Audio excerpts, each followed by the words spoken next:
سر میں پاکستان سے بات کر رہا ہوں سر. آپ ایک نا انجینئر محمد علی مرزا نے ایک نہج البلاغہ کا ایک پیج نکالا تھا جس میں کہا تھا جی کہ حضرت عمر جو ہے وہ مولا علی علیہ السلام جو ہے وہ عمر کو کہہ رہے ہیں کہ بھی آپ ممبر پہ بیٹھے رہیں، مطلب یہاں پہ رہیں. وہ کچھ الٹا سیدھا سا کہا تھا، لیکن جب آپ نے کہا تو آپ نے بڑا بہترین بتایا اور سارا واضح کر کے بتایا کہ بھی اس طرح نہیں تھا.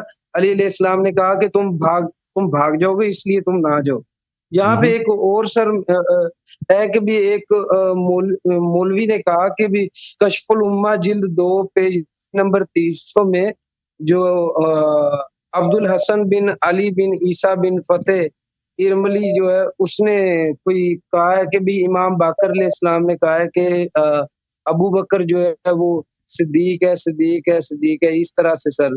تو وہ میں کافی زیادہ جو ہے نا وہ ڈاؤن مائنڈڈ سا ہو گیا ہوں، تو اس وجہ سے میں نے آپ کو کوسچن کیا سر. اوکے، آپ کو دکھا دیں گے.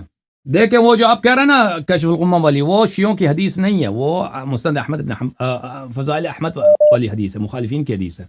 ملاحظہ فرمائیے کتاب کشف الغمہ فی معرفت الائمہ، ابو الحسن علی ابن عیسیٰ الاربلی کی کتاب، جزء نمبر 2.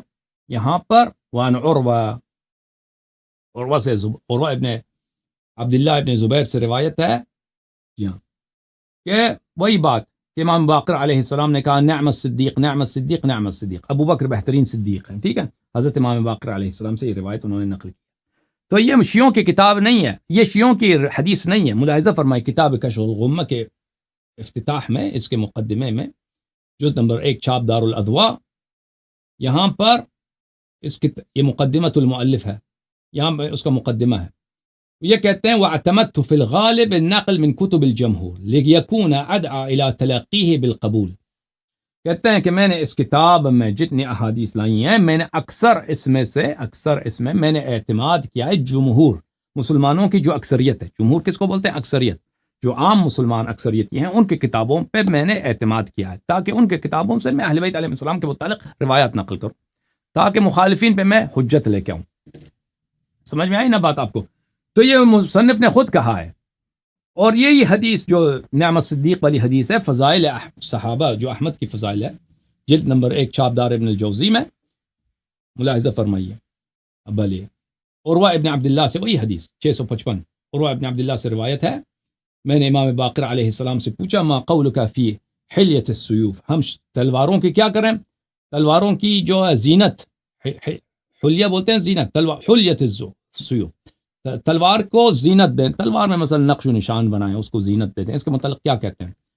انہوں نے کہا کہ لا بأس قد حل ابو بکر الصدیق سیفہ، ابو بکر جو صدیق تھے انہوں نے اپنے تلوار کو انہوں نے اس کو ڈیکوریشن کیا تھا. ٹھیک ہے نا؟ تو اس کو تلوار سے کیا کہوں، اس نے کبھی جنگ کی ہے زندگی میں. فقلت وتقول الصدیق، میں نے پوچھا کہ آپ صدیق کہتے ہیں؟ تو انہوں نے کہا نعم الصدیق نعم الصدیق نعم الصدیق 3 مرات.